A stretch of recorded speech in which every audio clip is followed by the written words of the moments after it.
Hey friend, welcome to Reasons to Live. It's a show dedicated specifically towards those of you out there watching this who struggle with suicidal thoughts to remind you that there are dozens, hundreds, thousands, millions, billions, trillions, decillion, infinite reasons why you should choose life over death. Now, I make this series for you because just like you, I used to struggle with suicidal thoughts myself, and I even attempted to take my own life at one point. And that's why I created this, to help others like me, just like you. Now, the topic of today's episode is getting to experience the good and the bad parts of life. Now, that might not seem like that poignant of an episode topic, but hear me out. I don't pretend to promise you that if you decide to stay, that life will be completely perfect with no faults or flaws. That's not the truth.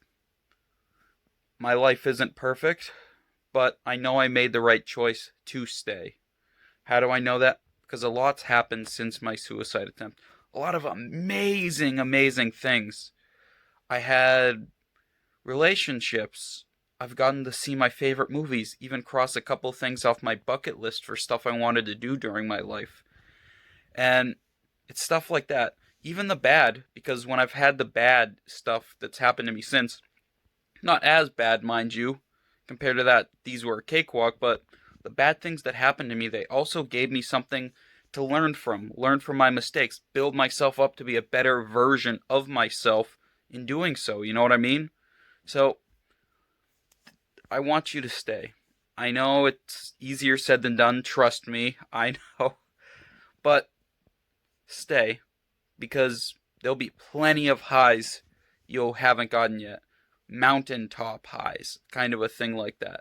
There'll be plenty of lows, but you know what? You can learn from those lows. And to be fair, those lows aren't as low as this feeling is right now. Trust me. It won't be the easiest thing in the world, but you'll learn from it. You'll build yourself up into the best version of yourself that you can be. Don't try to tell me that that part of you doesn't exist and can't be achieved, because I felt the exact same way when I was struggling with suicidal thoughts. And look at me.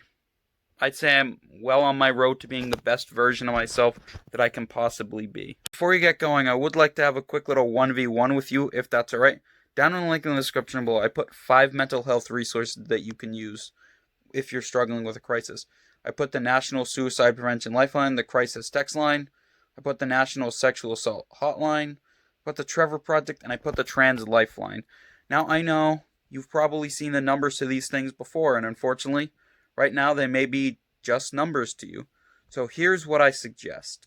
On top of that, I also put their respective web pages down there, so you can check out things like their FAQ page, see exactly what they're about, see exactly what happens when you call and reach out to them. And yeah, just give that a shot for me, okay? I know it's tough to reach out for help.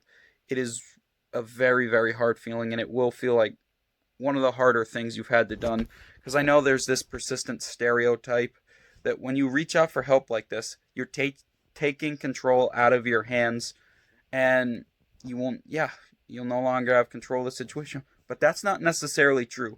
So what I want you to do when you're done listening to this video, please, and I mean really please, click the first link in the description below. That'll take you to an article by BuzzFeed News that explains in detail what happens when you call the National Suicide Prevention Lifeline. Sorry, there's a mouthful. And the Crisis Text Line. And it does a really good job of just scraping those stupid myths and stereotypes that have come to define reaching out for help. And it shows you the truth about what happens. That anonymity you don't think you have, it's still there. What am I talking about? Please read the article and find out. I know it's scary to reach out for help. Trust me, I was scared too.